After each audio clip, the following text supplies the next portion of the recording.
So there's a rule, it's called Section 121 of the IRS Code. And what it allows for is that if you buy a property, you move into it, and if you have lived in it for 2 out of the 5 years prior to selling it, then you get to take as a married couple the first $500,000 of profit tax free. And you can do that, Brett, every 2 years. So, really, for anybody, there is no better way to invest that I have ever found, because all you're doing is buying a house, moving into it, and living in it for a couple of years. And when you sell it, the first 500,000 in profit, tax free. Welcome to the Real Estate Mogul MD podcast. Thanks for tuning in and taking control of your financial future. This is a show where we not only motivate and inspire, we give you actionable real-world experience to help you live life by design. You'll hear journeys and stories from other physicians, investors, coaches, consultants, and entrepreneurs. And now, here's your host, Brett Riggins. Depreciate, exchange, depreciate, exchange, depreciate, exchange, and die. Well, I tell you what, I know none of us are excited to get to that last D in that exchange, but there's something that's really special that happens in the 1031 exchange when we do pass and the assets are transferred to either our family, the nonprofit, wherever they may go. The cost basis changes, which means we don't have to recapture the depreciation. We don't have to recapture the taxes we've been deferring this whole time. So if somebody says 1031 exchange to you and you kind of like, I don't know, it sounds too difficult, this is one thing that you need to listen to. Today's guest is the 1031 investor from the website, the1031investor.com. He's written a book. I'm excited to jump into this. He is a qualified intermediary for 1031 exchanges. Everybody, please welcome Dave Foster to the show. All right, Dave, welcome to the show. This is the 1031 investor, Mr. Dave Foster. How does it feel to be Dave today? Well, it feels a lot more normal to be Dave rather than the. Yeah, I always worry about being the. You're an outlier. It always sounds, like now I'm going to warn the listeners out there. There's probably some college football fans out there. But whenever the Ohio State University, it's just it almost elevates it to another level, right? Well, that's exactly right. Unfortunately, it's not just me, although that was kind of my start. And I used what we're going to talk about today, the 1031 exchange, extensively for myself to help my wife and I transition our real estate investing so that over the course of 10 years, we were able, by using 1031 exchanges, to buy a 53-foot sailboat and sail away with our 4 kids and raise them on the boat without paying a penny in capital gains tax. So in that sense, I did start out, I guess, as the 1031 investor. Yeah. But right now, the 1031 investor, anybody that wants to keep the money in their pocket rather than paying it to Uncle Sam. That's awesome. I'm excited to talk a lot about this and the 4 kids, right? You said 4 kids on the boat. That's a whole nother show in of itself. How you do that, man? I feel like we should have a Brady Bunch intro or something. Yeah, right. That's crazy. But freedom of time, freedom of location, all of these freedoms, and this mechanism that you use. We're going to talk a little bit about it, the 1031 exchange, and that's based around your real estate investments, I'm assuming. But tell us a little bit about Dave Foster. Where did you start? How did you, did you have a profession outside of real estate? How did you generate the deployable capital necessary? And tell us a little bit about where you're at now. Yeah, absolutely. Well, that is a great part of the story because we were both in fairly, I got to back up, I guess. I'm a Kansas farm boy. My wife is a Minneapolis city girl, and we met in Denver, Colorado. Oh, wow. Now, so far, I see no common theme of ocean, water, or sailing. But somewhere along the line, having some pretty high crusher profile careers in the Denver area, we realized that the greatest commodity in our lives was time. It wasn't money, wealth, position, power, standing, whatever. We had our first child, and that just changed everything for us. It was that time is the thing that we can maximize, but we cannot recapture. So, how do we change our lives to restructure this so that we can maximize that time that we're going to have with our kids? So, we started putting the noodles to it and decided, like a whole lot of people these days, gosh, let's become real estate investors. It'll be easy, she said. Sure, we'll make a lot of money, he said. And so, ready, fire, aim. I bought a piece of property in Denver, Colorado. I rehabbed it. We put renters in it. I sold it later. And I thought, we're on the way. We're going to be able to retire on our sailboat according to our 10-year goal exactly and raise our kids. And then I went to see my accountant. And he said, man, you got a $30,000 tax bill. I went, holy crud. Nobody told me I had a silent partner named Uncle Sam and that he was going to do better than I did. Mm-hmm. And so that just put a whole crimp in the plans, not to mention the fact that still today, 30 days later, I mourn over that event because I paid the tax and then discovered the 1031 exchange, which, as a degreed accountant, I learned from watching the case laws and everything that was out there, which allows you to sell investment real estate and buy replacement investment real estate. And you get to indefinitely use the tax dollars that you would have paid to build more portfolio. Now, think about the power of that. A $30,000 tax bill of mine 30 years ago. If I had deferred that and started to make the money for myself, and we compound that out, let's say 10% a year for 30 years, that's another $500,000 or $600,000 in my pocket just from one transaction. That's the power of the 1031 exchange. And as soon as we figured that out, then we started doing everything we could to make sure that whenever we sold a piece of investment property, we did a 1031 exchange. And whenever we sold a piece of property that was our primary residence, we would always sell that under the rules that allow you to take the first $500,000 of profit tax-free. And over the course of 10 years, we moved our portfolio with those two tools from Denver to Connecticut to Florida, bought a 53-foot sailboat because we needed a big one for all those kids using tax-free dollars, and moved aboard and lived on it for 10 years, living off of the income from our fleet of vacation rental properties without ever paying a penny in capital gains tax. That's the power. Wow. Something stuck me there was about the $500K of profit on a homestead property. Dave, what was that? So there's a rule, it's called Section 121 of the IRS code. And what it allows for is that if you buy a property, you move into it, and if you have lived in it for 2 out of the 5 years prior to selling it, then you get to take, as a married couple, the first $500,000 of profit tax-free. And you can do that, Brett, every 2 years. So really, for anybody, there is no better way to invest that I have ever found, because all you're doing is buying a house, moving into it, and living in it for a couple of years. And when you sell it, the first $500,000 in profit, tax-free. The National Association of Realtors tells us that we move on an average 8 to 10 times in our life.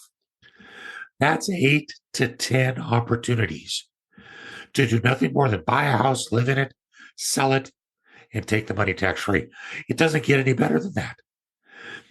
Particularly when we start talking about folks in your demographic, our listeners today, because these are people who are going to be starting out in your residency or wherever you're at with couple things. Number one, you still don't have much money and you're very, very tired and you're starting a new career. But getting that first property to live in is so important. You may not have the energy yet to invest, but you get that first property to live in. And now, as your career goes and grows, you're going to want to start to go and grow the places where you live. You'll want to buy bigger, you'll want to buy nicer. I mean, that's part of the purpose of making more money, right? Mm.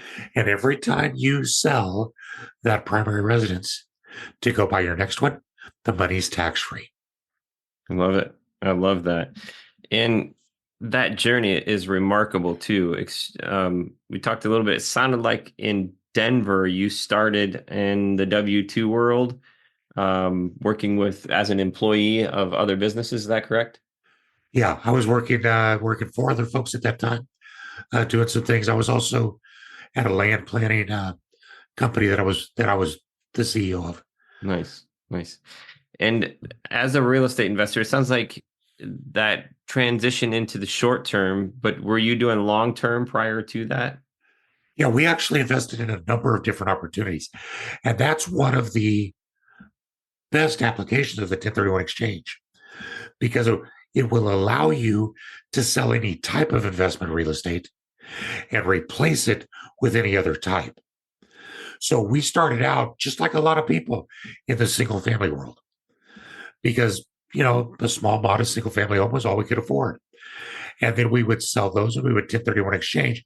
And slowly, as we got more confidence as investors, and we started to look at where the returns were maximized in different sectors, we moved into multifamily. We started to invest in commercial because of my familiarity with land planning. We started to buy raw land.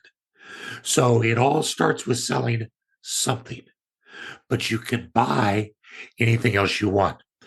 And this actually, Brett, we can have some fun here. Let's play a game called the 4Ds of 1031 investing. And we'll see how good you are, all right? Yes, sir. So the first D goes back to my $30,000 mistake. And I'll give this one to you. The first D of 1031 investing is to defer. Because as long as you keep those dollars deferred, you're getting the benefit of them. That's what Albert Einstein called compound interest. I make the money off the money I saved by not paying tax. And as long as that is deferred, I get to continue making the money. So whether it's 2 years or 30 years, it's benefiting me to at least try to defer and take advantage of that compounding effect. Okay, the second D, and I'm a real boring guy and I'm not very creative. So what do you think the second D is? Defer. Boy, I don't There you know. go. I'll give it to you. You're Yeah. absolutely right. Because the 1031 exchange, and this is oh so powerful, will allow you to accommodate wherever the real estate market finds itself. It can work in any real estate market, no matter what's happening, because you can use it to exchange, like we just said, from any type of real estate to any other type. Single family stalled, but multifamily going crazy, 1031 into multifamily. Multifamily not working for you, but commercial new builds are out there, triple net commercials, perfect. You 1031 into any other type you want, anywhere you want. And this is where I always like to bring up a bunch of our clients that had those modest little houses in Palo Alto and Silicon Valley, and they sold in 2015 for massive amounts of money. 1031 exchanging into a whole bunch of dusty, dry Austin, Texas, because they were all following a guy named Elon. So what were they doing? They sold from an area of high appreciation and they bought in an area that was just starting to appreciate. So they found a way to use tax deferral to go from an area where their properties could grow faster. Or there's an area where maybe it's appreciated well, but there's no cash flow. So you sell and then you invest in Cincinnati, where there might not be the great appreciation, but there's great cash flow. Whatever it is, wherever the market is speaking to you, the 1031 exchange can accommodate that. Now, you ready for the third D? What What do was you the think? second D? I missed the second Oh, D. the second D was defer. Defer again. Yeah, you said it You exactly got me. I right. did say it. I thought maybe I said something you didn't catch it right, but no, I did say No, defer. you're Yeah. spot on. Man, So, what do you think the third D is? I'm gonna wager a bet for defer. Because just like the 1031 exchange can be used to accommodate wherever you find the market, and this is so important for your folks today, the 1031 exchange can be used for wherever you find yourself in your personal journey as a real estate investor, as an individual. We all have a life cycle, and everybody's life cycle is fairly similar, but it happens at different times. The person who, the folks that are going into medical practices with incredible amounts of education required ahead of time are generally going to be starting a little bit later in life, but they're going to be able to play catch up faster. But by starting later in life, they're going to have a level of sophistication and maturity that's going to let them start their real estate investing careers. As a matter of fact, it's not uncommon for we to have a scenario called the accidental investor, where two people get married, they each happen to have their own house. They move into one, and the other one becomes a rental property. Voila, they're now real estate investors. They sell that property, then they go and they buy a couple properties and they start to grow. And this is where kind of you come in, right? With the idea of diversifying, buying multiple properties, helping them increase their holdings, because that's the mode that they're in. Now, at some point in my life cycle, I start to get tired. I am tired of managing toilets and tenants. I'm tired of multiple properties. I'm tired of smaller and having to have largers. So what I do is I start to 1031 exchange from active management into passive management. Maybe I 1031 exchange it to triple net commercial properties. Or a very common model for our physician clients is to 1031 exchange into a new building for their medical practice so that their medical practice is not owned by them. Well, it is, but it's not owned by them personally as the physician. It's owned by them, the real estate investor. And so, what they do by doing that, they get an added benefit of separating legally and liability wise their practice from their real estate. And as we start to get more and more assets, that becomes more and more important. Mhm. Vacation homes can qualify for 1031 treatment. So when you finally get your practice built to a point where you're doing fairly well, wouldn't it be nice to finally enjoy that by having a vacation rental in the panhandle of Florida that you get to use a few weeks a year, but it also generates money while you're doing it? So whether you're at the beginning or the end of real estate investing, from active to passive through retirement, the 1031 exchange can be made to work for you. I love it. And we can 1031. What I'm hearing you say is it can go from single family to a multifamily. Correct. And I don't want to get too far into the actual nuts and bolts of it, but say I sold a property for 200,000 and negating any profit or anything like that. Say I've sold it for 200,000. Actually, let's talk about the profit. Say I made 50 grand. I sold the house for 200,000. When I have an opportunity to take that next investment, how much of that do I have to invest into the next investment? So let's say that we'll just pretend that there was no debt on the property at all. Yep. So you sold it for 200,000, you've got $200,000. The IRS says that in order to defer all tax in a 1031 exchange, you have to purchase at least as much as your net sale. So that's going to be 200,000 ish. Hmm. Maybe your contract was 210 and there was 10,000 of closing costs. So you need to purchase 200,000 of real estate. But here's the beautiful thing. It doesn't have to be one $200,000 property.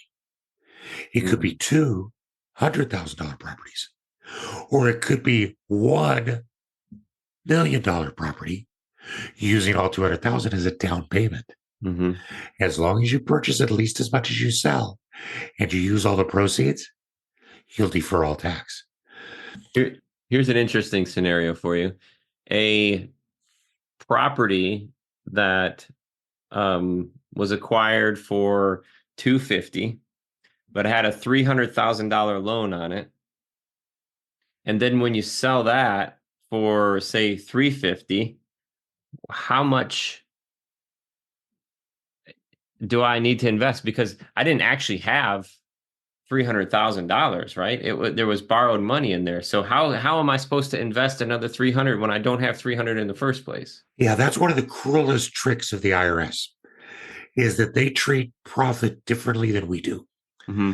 And what they choose to say is you must do the two things. You must purchase at least as much as you sell, which is the 500,000. Or I'm sorry, we said 350, right? Yeah, yeah, You yeah, sold for 350. yeah. You've got to purchase 350,000 and you've got to use all of your proceeds. And I think we said there was what, 50,000 in proceeds coming out? Yeah, 50,000 profit. Yep, $300,000 loan. So you would have to spend at least 350,000 using whatever proceeds you have, 50,000 to Hmm. defer all tax. If you buy less than you sell, or if you take cash out, the IRS says that what you're doing is taking profit out. Hmm. And you want to say, no, that was all borrowed money. Well, it was, but it really wasn't because a cash out refinance isn't a taxable event. Hmm. So, in exchange for being able to do that without paying tax, the IRS chooses not to care how much debt you have. You simply got to use all your cash to buy at least as much as you sell. And if you don't, they say you're taking profit out. I like it. I like it. So big key takeaways is you got to buy for just as much as you sell, and you got to use all that cash. And that really answers the questions of what if I have loans, all that stuff. Very interesting. Now, all Yeah. of this stuff, I mean, you've clearly have a lot of experience in this, Dave, and I know that you've put all of this stuff together, right, in a book. I see it. I have it right here. It's called Lifetime Tax-Free Wealth: The Real Estate Investor's Guide to the 1031 Exchange. Tell us a little bit about that journey for you and the book. Yeah. Well, the book is really an outgrowth of a realization that we had when we started the 1031 exchange business 25 years ago. And that is that the greatest gap out there is knowledge. The IRS lost this huge court case in 1996, spanned over 20 years. Oh, wow. And they lost it so that at the end, regular everyday investors could do 1031 exchanges, people just like you and me. But because the IRS lost the court case, they weren't about to make it easy. And along with not making it easy, they were not going to promote it. So here's this incredible tool that nobody knew about and that nobody could find information about. As a matter of fact, we went to a dinner theater early on, right after we opened up. And we were sitting there, and the MC at the dinner theater was finding out what groups were there. And he said, who are these guys? I said, we're a qualified intermediary.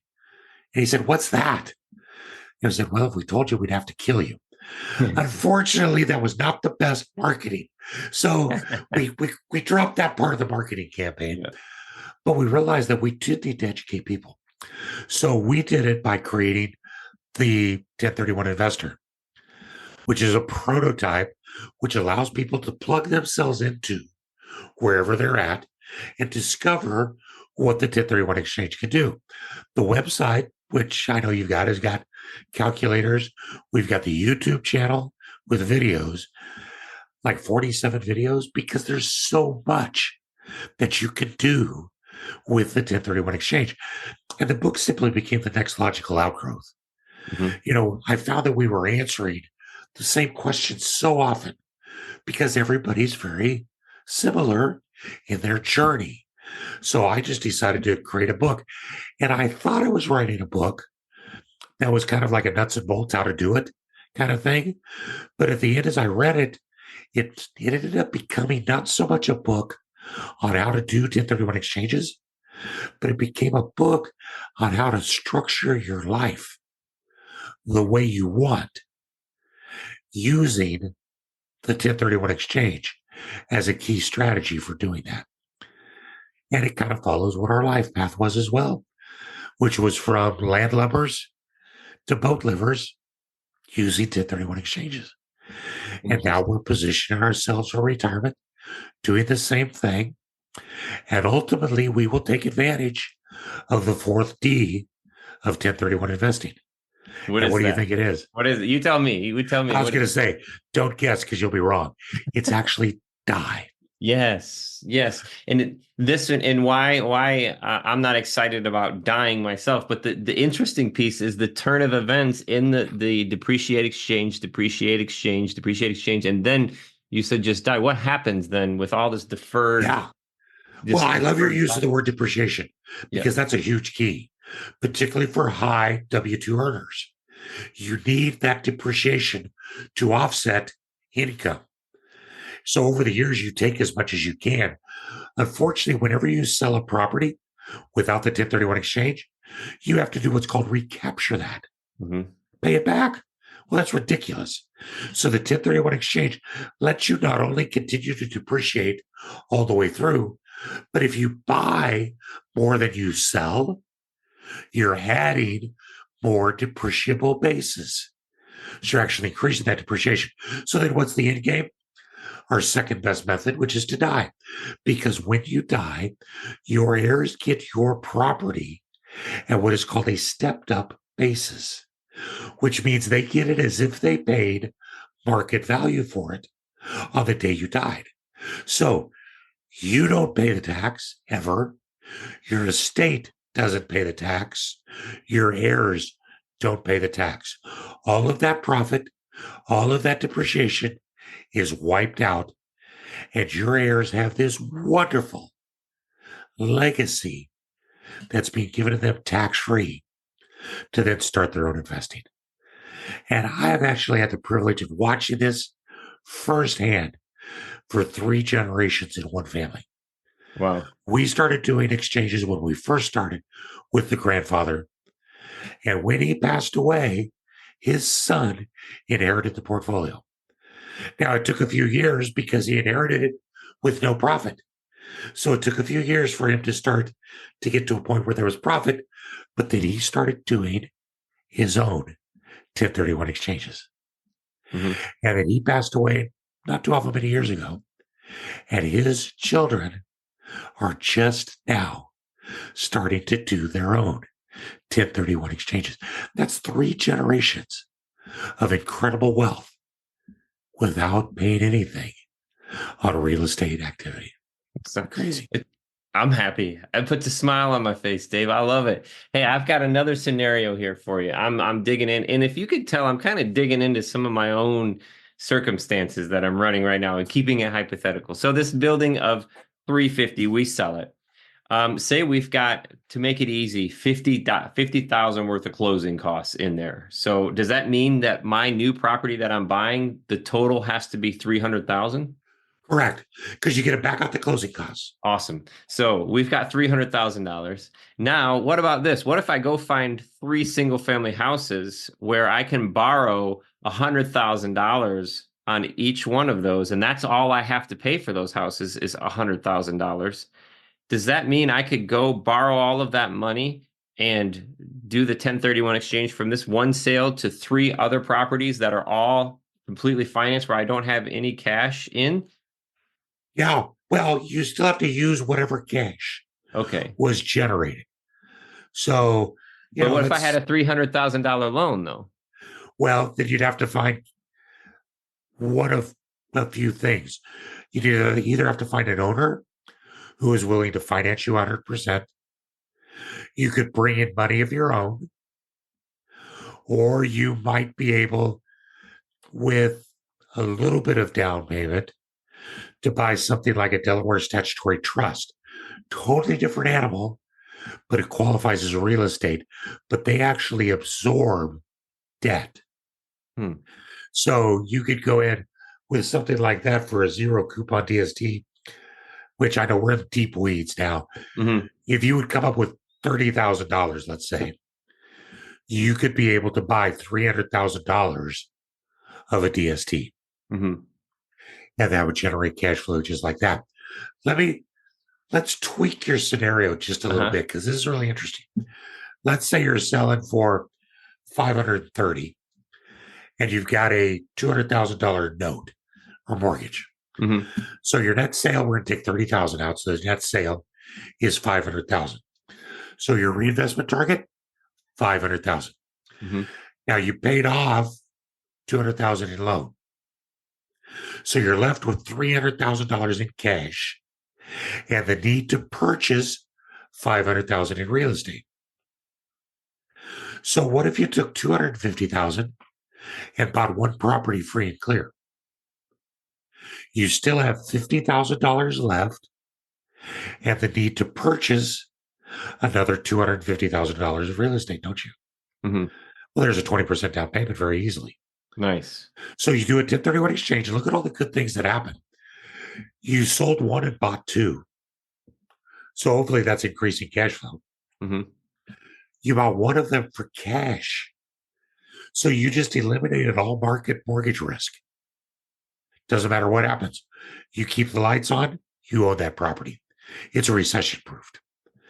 Third, you concentrated your equity so that you still have 250,000 of equity in that property.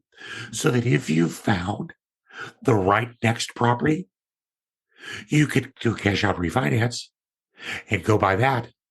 And all of a sudden you got three, right?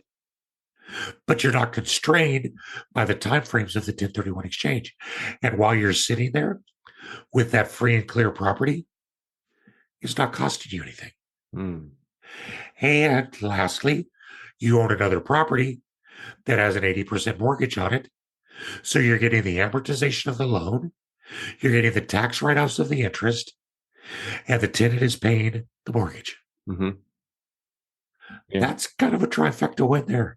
Yeah. Yeah, I call that stacked returns, and that's definitely stacking it. And then we're gonna multiply it when we throw in the 1031 exchange stuff. I really like that idea of using cash to buy one free and clear because then you have that line of equity that you can pull out of there, and then you don't have a time frame, and you're still inside of your 1031. That's exactly right. I love it. That's exciting. And all of this stuff found in the book, man, I could go on for hours and hours. And you thought, I'm sure you love to get in the weeds too, but I love like diving down and say, oh, because that's when the opportunity arises. Like there's, like you were saying, it will find you where you're at. It will meet you where you're at. Right. I once had an old farmer. He looked at me and said, Mister, you someone who likes to go 2 miles deep in a 2 foot wide creek. I said, yeah, you know what? I kind of am that nerd. Yeah. That's But amazing. there's a Well, lot of hey, opportunities there. I know we could go for hours and hours on this, and I think it's something that the listeners need to check out, and they can find more of this. I know you mentioned it, but the website is the1031investor.com, the 1031 investor.com. All kinds of links. They can connect with you on there. The book is probably on Amazon, right? Amazon, yep. Yep. Lifetime tax-free wealth. The real estate investor's guide to the 1031 exchange. Awesome. And then the YouTube channel, tons of content out there. Man, look this up because whether or not you are in syndications going from one equity multiplier to the next one, or you're in single family, or you're an accidental owner, like this thing, I love this. And Dave, you hit it right on the nose. It's not something that's advertised. There's so few people even talk about it. And let's get serious. I mean, how many people do you start talking about the 1031 to and they get glassy eyed? I don't know. It's too difficult, too complicated for me. The greatest argument I ever hear all the time is I'm going to have to pay the tax someday. Why not Yeah. just do it now? Yeah. And my very next question is, do you have an IRA? Do Right. you have a 401k? And are you planning on dying? Hmm. Because if those three are all there, you really don't have to pay the tax. Yep. It's just giving yourself enough runway to create the strategy and use it. Yep. I love it. Thank you again for your time today, Dave. Last question for you. If you could go back 20 years, what would you say to somebody who is investing the same way that you are doing, shooting for those same goals? The stars in your eyes and the pain in your hands. Yeah, what would you tell that person? Oh, I think the absolute most important thing we ever did was to not get detracted from maximizing time. We did what we did and it was awesome. There's always time to make money. There's always ways to make money. And real estate's always going to be there. It might just be in different formats. Shape your life and let everything else shape around that, and you'll be Oh, happy. man. Life by design. I love it. Dave, thanks again, man. The listeners out there, I hope that maybe you'll download this one, play it back, write down some notes. If you have any questions, reach out to Dave. Continue the conversation. Each situation may be a little bit different, but I promise that there is a solution for every single situation. If you have any questions for us, info at Physician Wealth Systems. Shoot us an email. Let us know what you think. If we should dive into more of the 1031s or even do case studies. How glassy eyed can we get, Oh, right? we can have some fun with that one. Let's get into it. But thank you again for your time. Like Dave was saying, it is a very important asset in our lives, and I double down even further and say that the attention is even more valuable because without the attention in that time, the time is not worth anything. So again, thank you for your attention today, Dave. Thank you for the listeners out there for your attention. And I'm excited about this 1031. I love it. I love it. So we'll talk to you guys soon. This is the Real Estate Mogul MD.